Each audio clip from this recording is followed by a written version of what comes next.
ಸಲ ನಾನು ಉಪಾಧ್ಯಕ್ಷರಾಗಿ ನಾನು ಕೇಳಿದ್ದೇನೆ, ಅವರ ಹತ್ರ ಮನಮೆಚ್ಚಿ ಕೇಳಿದ್ದೇನೆ. ಅವರು ಏನೊಂದು ಮಾತು ಕೂಡ ನನಗೆ ಗ್ಯಾರಂಟಿ ಹೇಳಲಿಲ್ಲ. ಆ ಕಾರಣ ನಾನು ಇದಕ್ಕೆ ಕಾಂಗ್ರೆಸ್ಗೆ ಬಂದಿದ್ದೇನೆ. ಐತೂರು ಗ್ರಾಮ ಪಂಚಾಯತ್ನ 2ನೇ ಅವಧಿಯ ಅಧ್ಯಕ್ಷರ ಉಪಾಧ್ಯಕ್ಷರ ಚುನಾವಣೆಯಲ್ಲಿ ಈಗಾಗಲೇ ಚುನಾವಣೆ ನಡೆದು ಅಧ್ಯಕ್ಷರಾಗಿ ವತ್ಸಲ ಅವರು, ಉಪಾಧ್ಯಕ್ಷರಾಗಿ ಜಯಲಕ್ಷ್ಮಿಯವರು ಆಯ್ಕೆಯಾಗಿದ್ದಾರೆ. ಅವರಿಗೆ ನಾನು ಮಾಜಿ ಜಿಲ್ಲಾ ಪಂಚಾಯತ್ನ ಸದಸ್ಯನ ನೆಲೆಯಲ್ಲಿ ಅಭಿನಂದನೆಗಳನ್ನು ಸಲ್ಲಿಸ್ತಾ ಇದ್ದೇನೆ.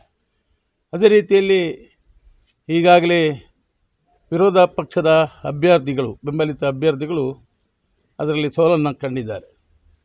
ನಮ್ಗೆ ಗೊತ್ತಿದೆ, 2 ವರ್ಷ ಯಶೋಧ ಶ್ಯಾಮಲ ಅವರು ಅಧ್ಯಕ್ಷರಾಗಿ ಒಳ್ಳೆಯ ಕೆಲಸವನ್ನು ಮಾಡಿದರು.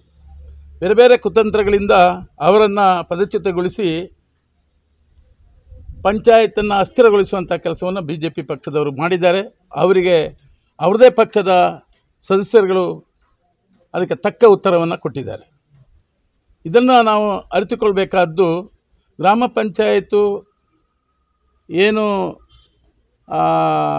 ಮೀಸಲಾತಿ ಪ್ರಕಾರ ಅಧ್ಯಕ್ಷರನ್ನು ಆಯ್ಕೆ ಮಾಡಿದರೆ ಅದಕ್ಕೆ ಬೆಂಬಲವನ್ನು ಕೊಡೋಂಥ ಪಕ್ಷಕ್ಕೆ ಯಾವ ರೀತಿಯ ಸೋಲು ಆಗಿದೆ ಅನ್ನುವಂಥದ್ದು ನಮ್ಗೆ ಗೊತ್ತಾಗಿದೆ. ಆದ ಕಾರಣ ಇನ್ನು ಮುಂದೆ ಕರ್ನಾಟಕದಲ್ಲಿ ಕಾಂಗ್ರೆಸ್ ಸರ್ಕಾರ ಇದೆ. ನಾವು ಕೂಡ ಈ ಐತೂರು ಗ್ರಾಮ ಪಂಚಾಯತಿನ ಎಲ್ಲ ನಮ್ಮ ಬೆಂಬಲಿತ ಸದಸ್ಯರನ್ನು ಸೇರಿಸಿಕೊಂಡು ಅಭಿವೃದ್ಧಿ ಕೆಲಸವನ್ನು ಮಾಡುವಂಥ ಕೆಲಸ ಪ್ರಾಮಾಣಿಕವಾಗಿ ನಾವು ಮಾಡ್ತೇವೆ. ಮತದಾರರು ಏನು ಭರವಸೆ ಇಟ್ಟುಕೊಂಡು ಅವರನ್ನು ಚುನಾಯಿತರನ್ನಾಗಿ ಮಾಡಿದ್ದಾರೆ, ಅದಕ್ಕೆ ತಕ್ಕದಾದಂತಹ ಕೆಲಸ ಕಾರ್ಯಗಳನ್ನು ಮಾಡುವುದಕ್ಕೆ ನಾವೆಲ್ಲ ಸಹಕಾರವನ್ನು ಮಾಡ್ತೇವೆ ಅನ್ನುವಂಥ ಮಾತನ್ನು ಹೇಳ್ತಾ, ಕಾಂಗ್ರೆಸ್ ಪಕ್ಷದ ಅಭ್ಯರ್ಥಿಗಳನ್ನು ಮುಂದಕ್ಕೂ ಗೆಲ್ಲಿಸುವಂಥ ಕೆಲಸ ಈ ಗ್ರಾಮ ಪಂಚಾಯತ್ನ ಸದಸ್ಯರುಗಳಿಂದ ಆಗಲಿ ಅಂತ ಈ ಸಮಯದಲ್ಲಿ ನಿಮ್ಮೆಲ್ಲರಲ್ಲೂ ಮನವಿಯನ್ನು ಮಾಡಿಕೊಳ್ಳುತ್ತಾ, ಮಗದೊಮ್ಮೆ ಗ್ರಾಮ ಪಂಚಾಯತ್ನ ಗೌರವಾನ್ವಿತ ಎಲ್ಲ ಸದಸ್ಯರುಗಳಿಗೆ ಕೂಡ ನಾನು ಈ ಸಂದರ್ಭದಲ್ಲಿ ಅಭಿನಂದನೆಗಳನ್ನು ಸಲ್ಲಿಸಿ ನನ್ನ ಮಾತನ್ನು ಮುಗಿಸ್ತೇನೆ. 2ನೇ ಅವಧಿಗೆ ಗ್ರಾಮ ಪಂಚಾಯತಿನ ಅಧ್ಯಕ್ಷ ಮತ್ತು ಉಪಾಧ್ಯಕ್ಷ ಈ ಐತೂರು ಗ್ರಾಮ ಪಂಚಾಯತಿನ ಚುನಾವಣೆಯಲ್ಲಿ ಈ ದಿನ ಕಾಂಗ್ರೆಸ್ ಪಕ್ಷದ ಬೆಂಬಲಿತ ಅಭ್ಯರ್ಥಿಯಾಗಿ ಜಯಲಕ್ಷ್ಮಿ ಅವರು ಇವತ್ತು ನಾಮಪತ್ರ ಸಲ್ಲಿಸಿದರು ಉಪಾಧ್ಯಕ್ಷ ಸ್ಥಾನಕ್ಕೆ. ಈ ದಿನ ಕಳೆದ ಚುನಾವಣೆಯಲ್ಲಿ ನಾವು 5 ಸೀಟನ್ನು ಕಾಂಗ್ರೆಸ್ ಪಕ್ಷದ ಬೆಂಬಲಿತ ಅಭ್ಯರ್ಥಿಯಾಗಿ ನಾವು ಗೆದ್ದಿದ್ದರು. 11 ಸೀಟಲ್ಲಿ 6 ಸೀಟು BJP ಬೆಂಬಲಿತ ಅಭ್ಯರ್ಥಿಗಳು ಗೆದ್ದಿದ್ದರು. ಆದರೆ ಏನು ಪಂಚಾಯತ್ ರಾಜ್ ಆ್ಯಕ್ಟ್ ಪ್ರಕಾರ ಮೀಸಲಾತಿ ಪ್ರಕಾರ ಸಾಮಾನ್ಯ ಮಹಿಳೆಗೆ ಬಂದು ನಮ್ಮ ಕಾಂಗ್ರೆಸ್ ಪಕ್ಷದ ಬೆಂಬಲಿತ ಅಭ್ಯರ್ಥಿ ಶ್ಯಾಮಲ ಅವರು ಅಧ್ಯಕ್ಷರಾದರು. ರಾಜಕೀಯ ಕುತಂತ್ರ, BJPಯವರ ಕುತಂತ್ರದಿಂದ ಅವರು 2.5 ವರ್ಷ ಪೂರ್ಣಾವಧಿಯನ್ನು ಮಾಡಲಿಕ್ಕೆ ಆಗಲಿಲ್ಲ. ಅವರ ಅಭಿವೃದ್ಧಿ ದೃಷ್ಟಿಯನ್ನು ಸಹಿಸಲಾರದಂಥ BJPಗರು ಅವರನ್ನು, ನಮ್ಮ ಕಾಂಗ್ರೆಸ್ ಪಕ್ಷದ ಕೆಲವೊಂದು ಬೆಂಬಲಿತ ಸದಸ್ಯರನ್ನು ದಾರಿ ತಪ್ಪಿಸಿ ಅವರನ್ನು ಅಧ್ಯಕ್ಷ ಸ್ಥಾನವನ್ನು ಕೆಳಗಿಸುವಂಥ ಹುನ್ನಾರ ನಡೆದು ನಿಮಗೆಲ್ಲ ಗೊತ್ತಿದೆ. ಆ ಒಂದು ದೃಷ್ಟಿಕೋನದಲ್ಲಿ ಇಟ್ಕೊಂಡು ಗ್ರಾಮ ಪಂಚಾಯತ್ ಚುನಾವಣೆ ನಡೆದಾಗ ಅದು ಮತ್ತೆ ವಿಡಿಯೋ ವರೆಯನ್ನು ಜಾರಿ ತೆಗೆದುಕೊಂಡು ಹಾಗೆ ಇತ್ತು. ಈಗ 2.5 ವರ್ಷ ಕಳೆಯಿತು, ಮರು ಚುನಾವಣೆ ಬಂತು. ಈ ಚುನಾವಣೆ ಸಂದರ್ಭದಲ್ಲಿ ಈಗಾಗಲೇ ಕೇಳಿದ್ದೀರಾ, ತಮಿಳು ಬಾಂಧವರಿಗೆ ಅನ್ಯಾಯ ಆಗಿದೆ ಮಾಡಿದರು ಅಂತೇಳಿ. ನಾನೊಂದು ವಿಚಾರವನ್ನು ಹೇಳಲಿಕ್ಕೆ ಇಚ್ಛೆ ಪಡ್ತಾ ಇದ್ದೇನೆ. ಕಳೆದ ಅನೇಕ ವರ್ಷಗಳಿಂದ ತಮಿಳು ಬಾಂಧವರು ನಮ್ಮ ಈ ಭಾಗದಲ್ಲಿ ವಾಸ್ತವ್ಯ ಹೂಡಿಕೊಂಡು ಅವರದೇ ಅಂಥ ಕಸಬುಗಳನ್ನು ಮಾಡ್ತಾ ಬರ್ತಾ ಇದ್ದಾರೆ. ಕೇಂದ್ರದಲ್ಲಿ ಮತ್ತು ರಾಜ್ಯದಲ್ಲಿ ಸರ್ಕಾರ ಅವರದೇ ಇತ್ತು. ಅವರ ಯಾವುದಾದ್ರೂ ಒಂದು ಸಮಸ್ಯೆಗಳನ್ನು ಪರಿಗಣಿಸಿದರ ಎನ್ನತಕ್ಕಂಥ ವಿಚಾರ. ಇವತ್ತು ತಮಿಳು ಬಾಂಧವರು ಉತ್ತಮವಾಗಿ ಒಂದು ಜೀವನ ನಡೆಸ್ತಿದ್ದರೆ ಅದು ಕಾಂಗ್ರೆಸ್ ಪಕ್ಷ ಕೊಟ್ಟಂಥ ಕೊಡುಗೆಗಳು ಇರ್ಬೋದು. ವಿಶೇಷವಾಗಿ ನಾವು ಅವರಿಗೆ ಜಾತಿ ಸರ್ಟಿಫಿಕೇಟ್ ಕೊಡುವಂಥ ವ್ಯವಸ್ಥೆಯನ್ನು ಮಾನ್ಯ ಸಿದ್ದರಾಮಯ್ಯನವರು ಕಳೆದ ಬಾರಿ ಮುಖ್ಯಮಂತ್ರಿಗಳು ಮಾಡಿಕೊಟ್ಟಂಥ ಯೋಜನೆಗಳು ರಮನಾಥ್ ರೈ ಅವರ ನೇತೃತ್ವದಲ್ಲಿ ತಮಿಳು ಬಾಂಧವರಿಗೆ, ಅನೇಕ ನಿರಾಶ್ರಿತರಿಗೆ, ಈಗ ಅವರಿಗೆ ಏನು ವಸತಿ ರಹಿತರಿಗೆ ವಸತಿ ಕೊಡುವಂಥ ಯೋಜನೆಗಳನ್ನು ಕೂಡ ನಾವು ನಮ್ಮ ನಾಯಕರುಗಳು ಸೇರಿ ಮಾಡ್ತಾ ಇದ್ದೇವೆ. ಆ ನಿಟ್ಟಿನಲ್ಲಿ ಇವತ್ತು ಚುನಾವಣೆ ಆಯಿತು. ಇವತ್ತು ನಮಗೆ ಯಾವುದೇ ನಮ್ಮ ತಮಿಳು ಬಾಂಧವರಾಗಲಿ ನಮಗೆ ಅವರಿಗೆ ಸಹಕಾರ ಕೊಡಿ ಅನ್ನತಕ್ಕಂಥ ಮಾತು ನಮ್ಮ ಯಾವ ನಾಯಕರುಗಳಿಗೆ, ನಮ್ಮ ಸದಸ್ಯರುಗಳಿಗೆ ಯಾರು ಕೇಳಿಕೊಡಿಲ್ಲ. ಕೊಟ್ಟರೆ ನಾವು ಸಹ ಅವರಿಗೆ ಅವಕಾಶ ಮಾಡಿಕೊಟ್ಟಿದ್ದೆವು. ಏನು ಇವತ್ತು ಜಯಲಕ್ಷ್ಮಿ ಅವರು ನಮಗೆ ಕೇಳಿಕೊಂಡ್ರು, ನಾನು 2ನೇ ಬಾರಿ BJP ಬೆಂಬಲಿತೆಯನ್ನಾಗಿ ಸದಸ್ಯರಿಗೆ ಆಯ್ಕೆಯಾಗಿದ್ದೇನೆ. ನನ್ನನ್ನು ಎಲ್ಲರೂ ಕಡೆಗಣಿಸಿದ್ದಾರೆ. ನಾನೊಂದು ಮಹಿಳೆಯಾಗಿ ಒಂದು ಪರಿಶಿಷ್ಟ ಜಾತಿ ಮಹಿಳೆಯಾಗಿ ನನಗೆ ಒಂದು ಅವಕಾಶವನ್ನು, ಪರಿಶಿಷ್ಟ ಪಂಗಡ ಒಂದು ಮಹಿಳೆಯಾಗಿ ನನಗೊಂದು ಅವಕಾಶ ಕೊಡಲಿಲ್ಲ.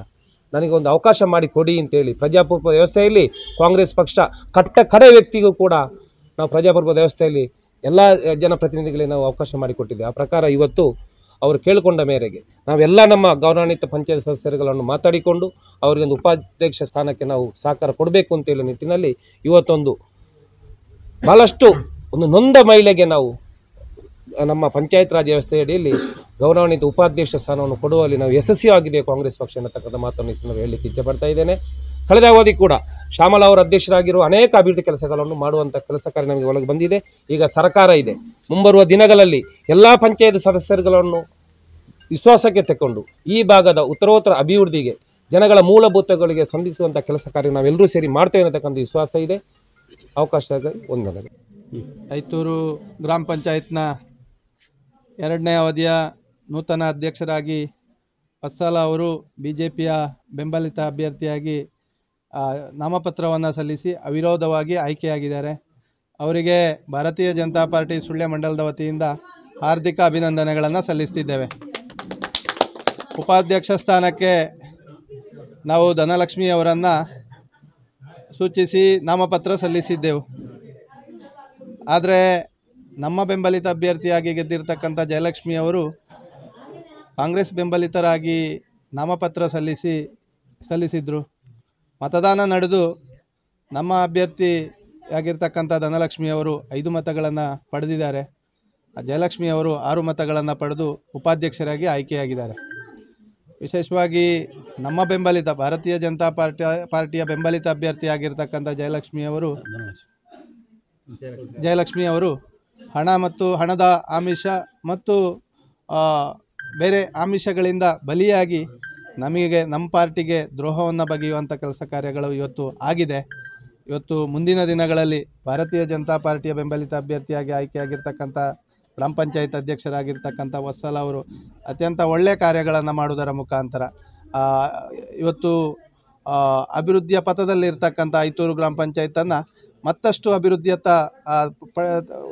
ಹೋಗುವಂಥ ಕೆಲಸ ಕಾರ್ಯಗಳನ್ನು ನಮ್ಮ ಅಧ್ಯಕ್ಷರು ಮಾಡ್ತಾರೆ ಅಂತ ಹೇಳುವಂಥ ವಿಚಾರವನ್ನು ಹೇಳ್ತಾ, ಇವತ್ತು ಧನಲಕ್ಷ್ಮಿಯವರು ನಾವು ಅವರಿಗೆ ಪ್ರಾತಿನಿಧ್ಯವನ್ನು ಕೊಡಬೇಕು. ತಮಿಳು ಜನಾಂಗ ಆದ ಕಾರಣ ಇವತ್ತು ಐತೂರಿನಲ್ಲಿ ಹೆಚ್ಚಿನ ಮತದಾರರು ಮತ್ತು ಗ್ರಾಮಸ್ಥರು ತಮಿಳು ಜನಾಂಗದವರಾದ ಕಾರಣ ಅವರಿಗೂ ಅವರ ಜನಾಂಗಕ್ಕೆ ಒಂದು ಪ್ರಾತಿನಿಧ್ಯ ಸಿಗಬೇಕು ಅಂತ ಹೇಳುವ ಹಿನ್ನೆಲೆಯಿಂದ ಅವರಿಗೆ ನಾಮಪತ್ರವನ್ನು ಹಾಕಲು ಸೂಚನೆಯಾಗಿತ್ತು. ಅವರಿಗೆ ಇವತ್ತು ತಮಿಳು ಜನಾಂಗಕ್ಕೆ ದ್ರೋಹವಾಗಿದೆ. ಮುಂದಿನ ದಿನಗಳಲ್ಲಿ ತಮಿಳು ಜನಾಂಗದವರ ಒಟ್ಟಿಗೆ ಭಾರತೀಯ ಜನತಾ ಪಾರ್ಟಿ ಸುಳ್ಯ ಮಂಡಲ ಇದೆ ಅಂತ ಹೇಳುವಂಥ ಮಾತನ್ನು ಹೇಳ್ತಾ ನನ್ನ ಮಾತಿನ ಮುಗಿಸ್ತೇನೆ.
ಸುದ್ದಿ ಚಾನಲ್, ಕ್ಷಣ ಕ್ಷಣದ ಸುದ್ದಿಗಾಗಿ.